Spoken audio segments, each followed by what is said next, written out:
ওখানে আবার মাছ কেনার ব্যাপারে বলতে গেলে আমার মনে পড়ে গেল ওই উত্তম কুমারের সঙ্গে ওদের বাড়ির সঙ্গে আমাদের বাড়ি খুব যোগাযোগ ছিল বাবাদের সঙ্গে আগে। তা সেই ক্ষেত্রে দেখা গেল যে বাবা ওদের বাড়িতে যেতেন, সেই সূত্রে আমি গুড় করে যেতাম, আবার চলে আসতাম এরকম। তা তখন তো উত্তম কুমার ঠিক উত্তম কুমার হননি, তা এমনি পড়াশোনা করেছেন, একটু হয়েছে, তারপরে চেষ্টা করতো যে সিনেমায় নামবে।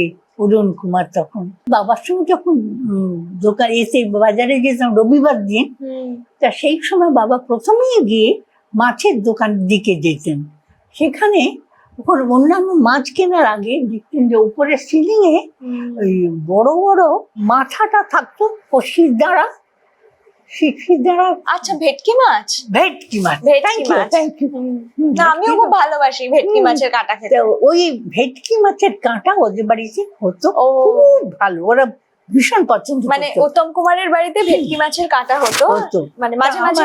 আমাদের বাড়িতে যখন একসঙ্গে বাবা গেলেন, বাবা গিয়ে বড়টা আগে দেখে ওটা দেখে দিবি, ও বাড়ি থেকে আসবে নিয়ে যাবে, অন্য কেউ যেন না নেয়। আর আমাদের লোক কম, একটু ছোট ছোট দিকে ওই ভেটকি মাছের কাঁটা।